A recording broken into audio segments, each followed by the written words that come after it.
everybody. Today I'm going to read The Wonderful Wizard of Oz by L.Frank Baum. This is going to be chapter 21, and this is The Lion Becomes the King of the Beasts.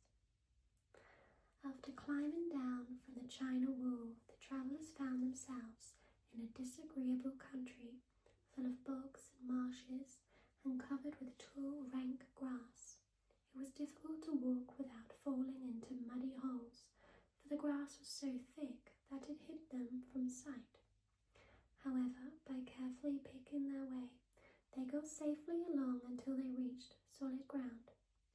But here the country seemed wilder than ever, and after a long and tiresome walk through the underbush, they entered another forest, where the trees were bigger and older than any they had ever seen.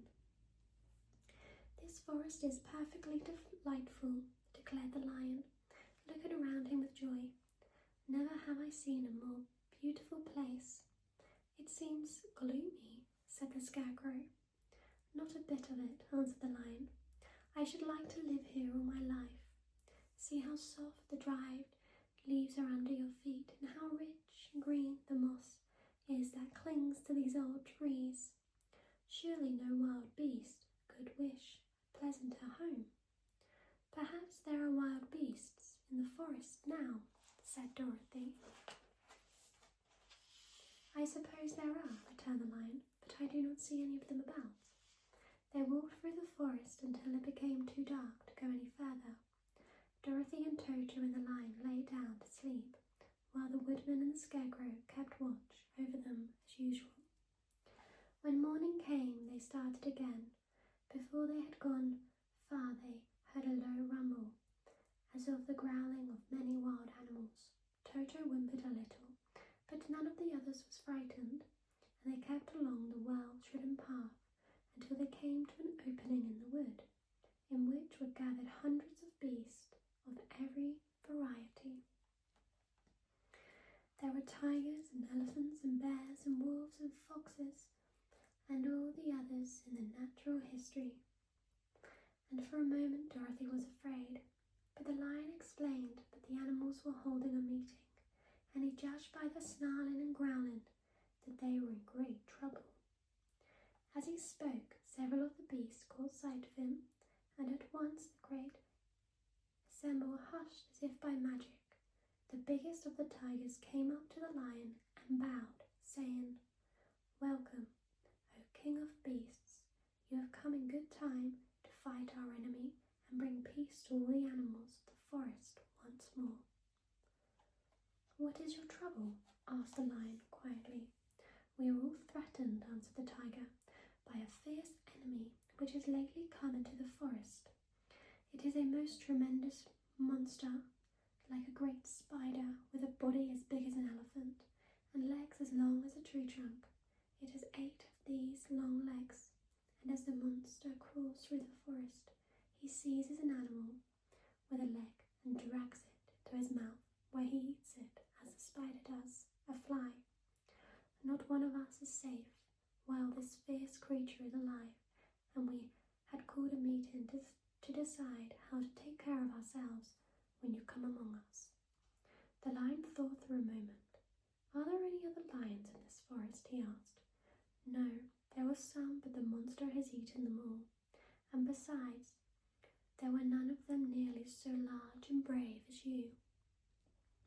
"If I put an end to your enemy, will you bow down to me and obey me as king of the forest?" inquired the lion. "We will do that gladly," returned the tiger, and all the other beasts roared with a mighty roar. "We will." "Where is this great spider of yours now?" asked the lion. "Yonder, among the oak trees," said the tiger, pointing with his forefoot. "Take good care of these friends of mine," said the lion, "and I will go at once to fight the monster." He bade his comrades goodbye and marched proudly away to do battle with the enemy. The great spider was lying asleep when the lion found him, and it looked so ugly that its foe turned up his nose in disgust. Its legs were quite as long as the tiger had said, and its body covered with coarse black hair. It had a great mouth with a row of sharp teeth, a foot long, but his head was joined to the pudgy body by a neck slender as a wasp's waist. This gave the lion a hint, the best way to attack the creature, and as he knew it was easier to fight it asleep than awake, he gave a great spring and landed directly upon the monster's back.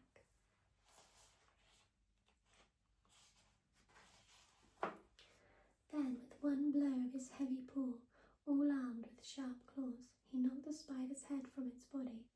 Jumping down, he watched it until the long legs stopped wiggling, when he knew it was quite dead.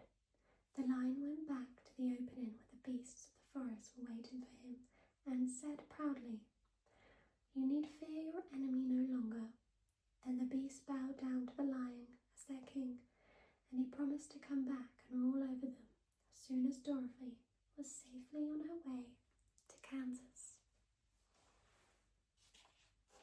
So that was chapter